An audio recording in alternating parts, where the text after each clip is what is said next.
तुम्हें इसी वक्त नंदी का ढाबा जाना होगा। भाई साहब ये लीजिए फोन, आराम से बात कीजिए, कोई टेंशन नहीं है। The number you have dialed is currently not reachable. Please try later.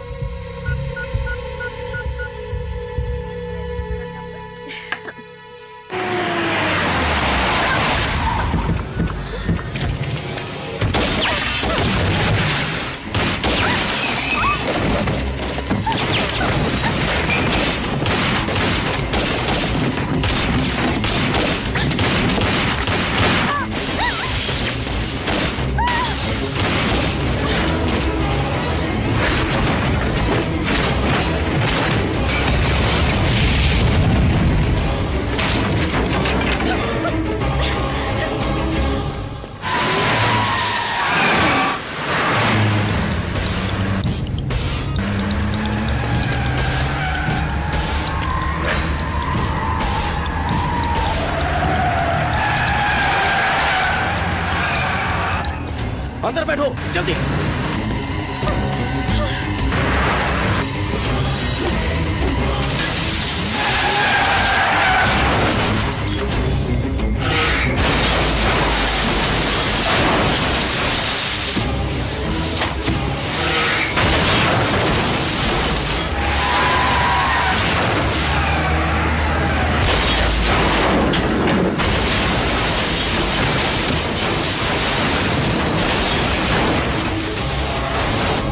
Thank you boss.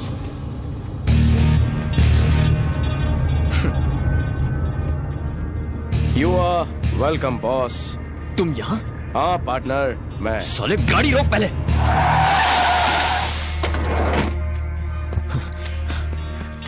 तेरी तो कहाँ मर गया था तू? तेरा फोन ट्राई कर करके दिमाग पक गया मेरा। चल पैसे निकाल। हंस क्यों रहा है तू? क्यों? जब तक माधवी तेरे सामने नहीं कहेगी यकीन नहीं होगा। तुम्हें मुझे इसके सामने आई लव यू कहना होगा। कह दो। इस तरह क्या देख रही हो? तुम जानती हो ना कि तुम्हारे वो 3 टेस्ट पास करने के लिए मैंने कितने रिस्क उठाए हैं। क्या मैं कोई मजाक कर रहा हूं जो तुम हंस रही हो? वहां मेरे बाबा मौत से लड़ रहे हैं। ऑपरेशन कामयाब रहा, तुम्हारे बाबा सेफ हैं। यकीन नहीं हो रहा है राज? जहाँ तक मैं जानता हूँ बेटा, तू बचपन से बैटिंग करता आ रहा है। तेरी जिंदगी दांव पर लगती थी और डर मुझे लगता था, लेकिन आज तेरी यही बैटिंग ने मेरी जिंदगी बचाई। तेरे दोस्त ने डॉक्टर को पैसे दे दिए हैं, इसलिए तुम्हारी माँ के चेहरे पर खुशी है। तुमने पैसे दिए बेट जीतने से पहले ही? जिस दिन तुमने बेट लगाई थी उसी दिन हमें पता था तुम जीत जाओगे राजा। तुम इस बेट के बारे में कैसे जानती हो? वो बेट लगाने के लिए मुझे इसी ने कहा था। हाँ राजा, तुम अपने बाबा को बचाने के लिए मेरी जिंदगी में आए हो, पर मैं अपनी मर्जी से तुम्हारी जिंदगी में आई हूँ।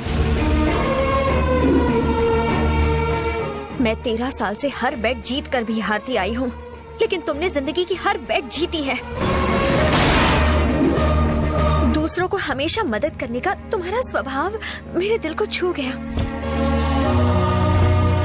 मेरी फैमिली के सामने लव लेटर देने की तुम्हारी हिम्मत पर मैं फिदा हो गई।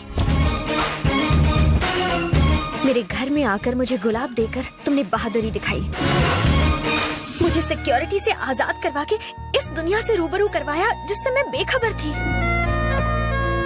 तुम्हारे पापा का ऑपरेशन अगले दिन होने वाला था, फिर भी तुम मुझे मुसीबत में छोड़कर नहीं गए। मैं तुम्हारी एहसानमंद हूँ।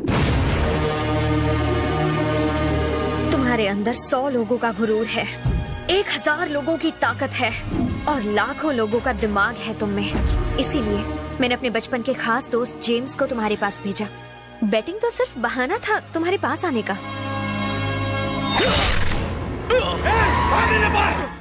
जेम्स,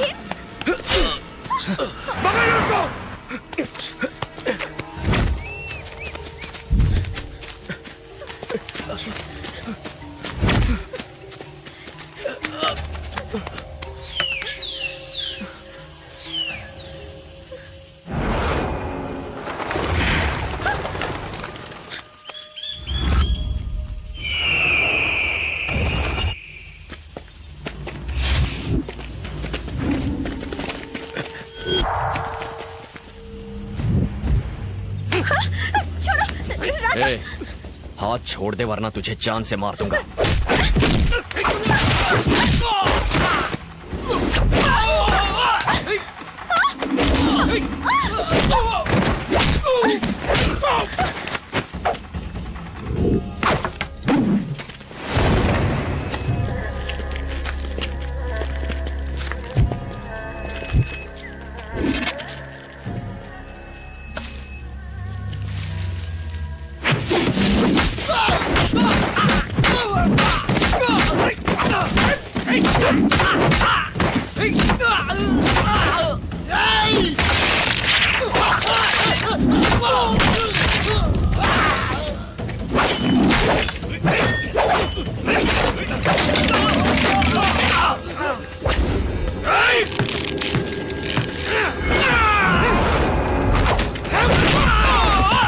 चलो जल्दी।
राजा। जेम्स, उसका नाम अन्नू है। ये तुम्हें कैसे पता? मेरे माँ बाप के अलावा सिर्फ अन्नू ही मुझे चेरी बुलाया करती थी। ये लॉकेट उसी ने मुझे दिया था। इसका मतलब तुम सूर्यनारायण जी के बेटे हो? हाँ हाँ।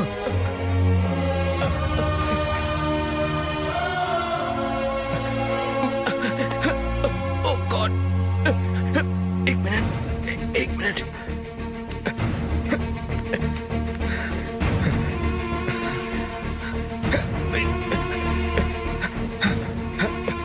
हेलो बाबा, राजा और कोई नहीं, सूर्यनारायण जी का बेटा है।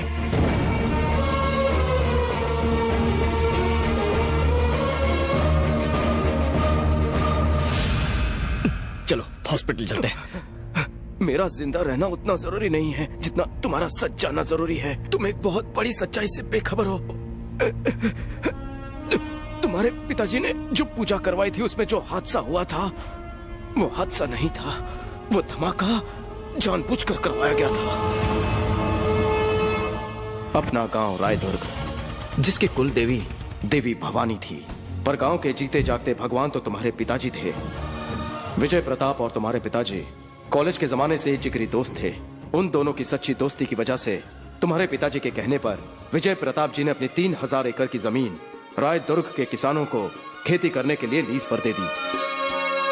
विजय प्रताप अपने बिजनेस के सिलसिले में लंदन चले गए। इसी फिराक में था उनका साला बवंडर बिहारी। सर, हमें जांच से पता चला है ये जो 3000 एकड़ की जमीन विजय प्रताप ने किसानों को खेती करने के लिए लीज पर दी है, उसमें A ग्रेड का आयरन ओर है। अगर हम इस जमीन को खोदकर सारा का सारा आयरन ओर निकाल लें तो हमें करोड़ों का फायदा हो सकता है। मुबारक हो तुम्हें भी।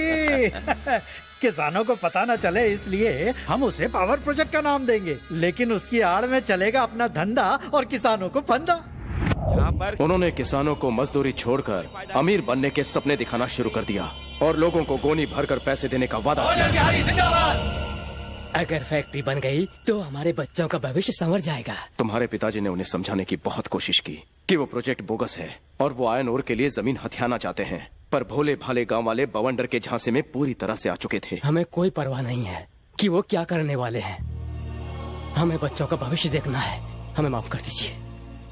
बवंडर ने मासूम गांव वालों की आंखों में सुनहरे सपने सजा दिए थे। जब उन्हें ही परवाह नहीं तो आप उनकी इतनी परवाह क्यों कर रहे हैं? क्योंकि ये सभी हमारे अपने हैं, थोड़ा बहक गए हैं। कुछ दिनों बाद विजय प्रताप लंदन से आ जाएगा, तब मैं उसे सब कुछ बता दूंगा। सूर्यनारायण जी ये सच्चाई विजय प्रताप जी को ना बता दें, इसीलिए उसी रात उन्हें अगवा किया गया। छोड़ दो उन्हें। बवंडर बिहारी के आदमियों ने सच्चाई बताने पर तुम्हें और तुम्हारी माँ को मारने की धमकी दी। अगले दिन विजय प्रताप लंदन से वापस आए। आओ बेटी, आओ। विजय प्रताप जी की आंखें तुम्हारे पिताजी को देखने के लिए बेचैन थीं। मुझे लगा सूर्यनारायण मुझे लेने आएगा, पर वो है कहाँ? वो नगर पंचायत गया है जमीन के काम से। आइए चलते हैं। ओह, वो जानते थे कि सूरज देर से निकल सकता है, पर सूर्यनारायण उनसे मिलने कभी देरी से नहीं आ सकता। विजय प्रताप जी को बवंडर पर शक होने लगा और वो तुम्हारे घर पहुंचे। तुम्हारे मां के आंसुओं ने सारी सच्चाई बता दी। उन्होंने अपने दोस्त सूर्यनारायण को कोठरी से रिहा किया और बवंडर को सबक सिखाने की ठान ली।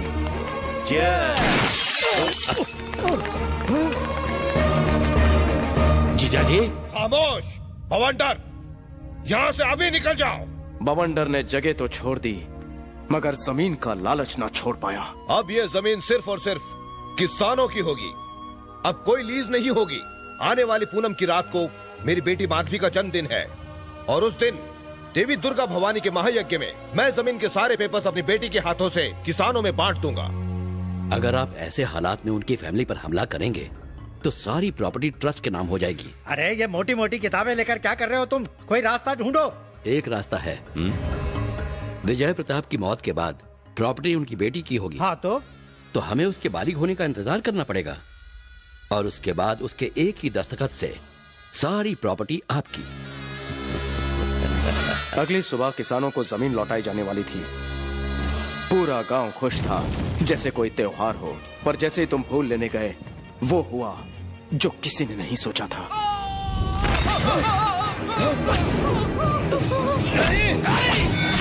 क्या हो रही है?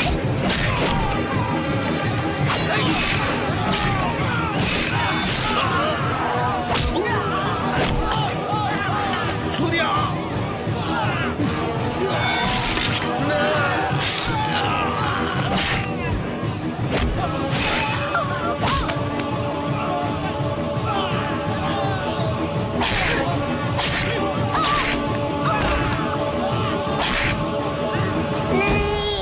ये सब मत करो।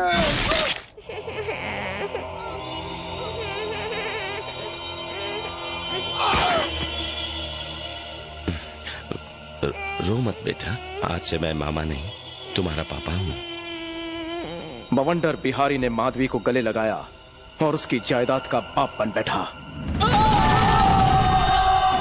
उन दरिंदों ने पुलिस के सामने उस साजिश को ट्रांसफार्मर का धमाका बताया। जिस जमीन पर किसान अनाज उगाने वाले थे, वो जमीन उन्हीं के खून से लथपथ थी।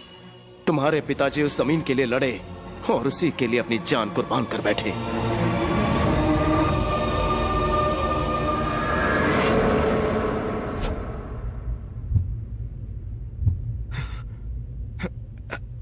तुम्हारे पिताजी उन जल्लादों का पर्दाफाश ना कर सके, पर तुम तो कर सकते हो। उन गद्दारों को अंजाम तक पहुंचाने के लिए मैं जिंदा हूं। ये रहे उस 3000 एकड़ जमीन के कागजात। जाओ, पिताजी की अधूरी इच्छा पूरी करो। जेम्स,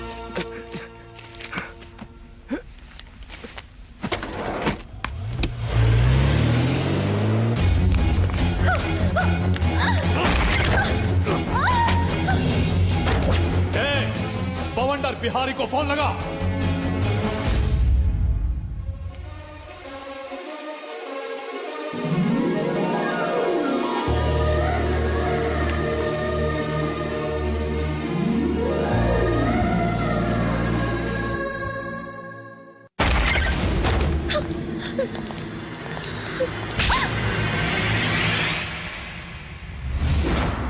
क्यों रे?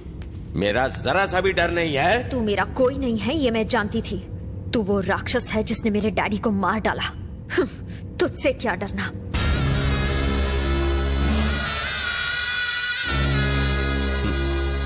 इतनी छोटी सी थी, जब से मैंने इसे पाला है, इसे सच्चाई का कैसे पता चला? और 1 जनवरी के दिन जब वो 18 साल की हुई तो उसे भागने का आइडिया किसने दिया? ये सब आप मुझसे क्यों पूछ रहे हैं? तेरा बेटा जेम्स उस जंगल में उन दोनों के पास क्या करने गया था? आखिर तेरे बेटे ने इसकी जिंदगी बचाने के लिए अपनी जिंदगी खतरे में क्यों डाली? तो सुनो, जेम्स मेरे कहने पे ही जंगल में माधवी की जान बचाने गया था। मेरा बेटा बहादुर है, वो दोस्ती का फर्ज निभाना जानता है, और ये बात तुम कभी नहीं समझ पाओगे। दरअसल ये खेल मेरा ही रचाया हुआ है। मैं तुम्हारे गंदे इरादे जान गया था, इसलिए माधवी की हिफाजत के बारे में मुझे फिक्र होने लगी थी। इसलिए मैंने झूठी वसीयत का नाटक किया। माधवी के बालिग होने तक आपको प्रॉपर्टी नहीं मिल सकती। मैं बस माधवी को जिंदा रखना चाहता था ताकि तुम्हारी काली करतूतों के बारे में उसे बता सकूं। पैसों के लालच में तुमने भी उसे अच्छी तरह पाला। 2 महीने पहले ही मैंने उसे तुम्हारी असलियत बता दी। फिर मैंने एक ऐसे इंसान की तलाश शुरू कर दी जो शेर की तरह बहादुर हो, बुलेट की तरह तेज हो, बम की तरह विस्फोटक हो, और ये सारी खूबियां मुझे जाबाज बेटिंग राजा में दिखी। मेरे टुकड़ों पर पलने वाले कुत्ते मुझे ही काटने चला है। बता तेरी हिम्मत कैसे हुई? नमक हरामी तुझी से सीखी है। चला गोली। हजारों घरों को रोशन करने के लिए आज अगर मैं मिट भी जाऊं तो मुझे कोई गम नहीं। मेरी कुर्बानी जाया नहीं होगी। मेरी मौत का बदला बेटिंग राजा लेगा। अबे वो बदला क्यों लेगा? वो बस्ती वाला लड़का हमें क्यों मारने आएगा? वो बस्ती वाला नहीं, तुम्हारा बाप है। रायदुर्ग गांव याद है? तीसरी गली, दूसरा मकान, ग्राम पंचायत कार्यालय के पास। सूर्य नारायण, ये उसी सूर्य नारायण का बहादुर बेटा है। सूर्य नारायण का बेटा? क्या वो सूर्य नारायण का बेटा है? क्यों, तुम्हारे खून में सुनामी क्यों उठने लगी? भगवान के घर देर है अंधेर नहीं। तुमसे बदला लेने के लिए उसने मुझे मेरे बचपन के साथी से मिलवाया। वो अपने बाबा का बदला लेने आता ही होगा, तुम सबका सर्वनाश करने, तुम सबको गीदड़ की मौत मारने। वो शेर की तरह दहाड़ता हुआ सब पर टूट पड़ेगा। वो तुम्हें ऐसी मौत मारेगा कि तुम्हारी रूह कांप उठेगी और पानी तक नहीं मांगेगी। बकवास बंद कर।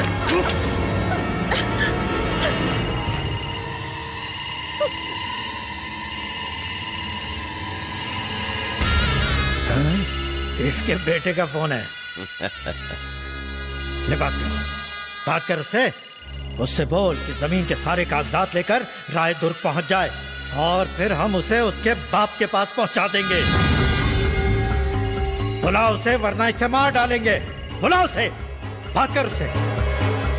हेलो बेटा, मैं माधवी को लेकर रायदुर्ग पहुंच रहा हूँ। राजा को जमीन के कागजात लेकर वहीं आने को कहो। माधवी की मौत के डर से मैंने उसे नहीं बुलाया है, बल्कि इसलिए बुलाया है ताकि मैं तुम सबकी मौत का जश्न मना सकूं।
वही चाल, वही अकड़। तुझे देखकर तेरा बाप याद आ गया। वही जगह, वही लोग, लेकिन मैं बरसों बाद यहाँ आया हूँ इतिहास बनाने के लिए। बच्चे हो अभी तुम, इतिहास बनाने में खुद इतिहास बन जाओगे। अबे सरकारी पिल्ले, इतिहास गवाह है कि नेताओं की कुर्सी जनता नहीं उखाड़ी है। आज तेरे भी दिन भर गए। जहाँ खड़ा है ना वहीं गाड़ दूंगा। मैं भी यहाँ फिजूल की बातों में वक्त बर्बाद करने नहीं आया। मुझे मेरी अन्नू चाहिए और तुम्हें जमीन के कागजात। बता अन्नू कहाँ है? अन्नू मुझे नहीं मालूम। यहाँ सब जानते हैं वो कहाँ है, पर कोई तुझे नहीं बताएगा। उधर देख।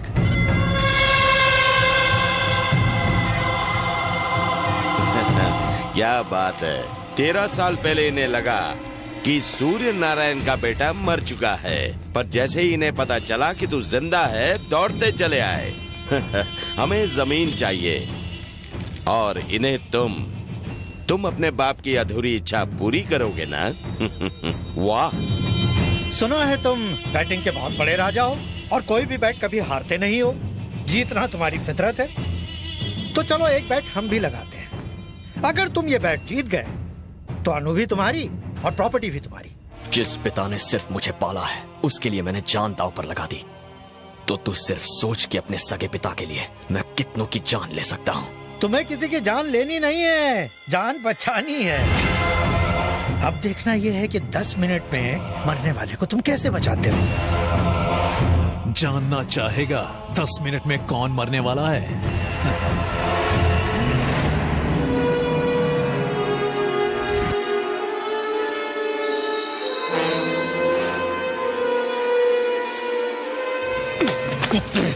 हे चिल्ला मत, याद कर, जिस जगह कभी तेरे अपनों का खून बहा था, अन्नू वहीं पर है। जा बचा ले उसे। हे, दुर्गा भवानी की सौगंध खा के कहता हूँ, इस गांव में 1000 घर हैं। उनमें से अनु किस घर में है ये तूने पता लगा लिया तो तेरे मरे हुए बाप की इच्छा पूरी हो जाएगी। जा।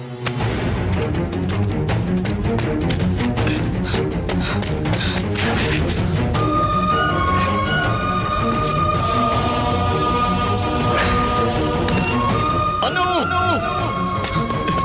अनु! अनु!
हमारे सूर्य नारायण का बेटा।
बेटा, आज तक हम किसानों को केवल हल चलाते हुए देखा है। आज इन कमीनों को दिखा दो, ये किसान अगर हथियार उठा ले तो क्या हो सकता है।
चलो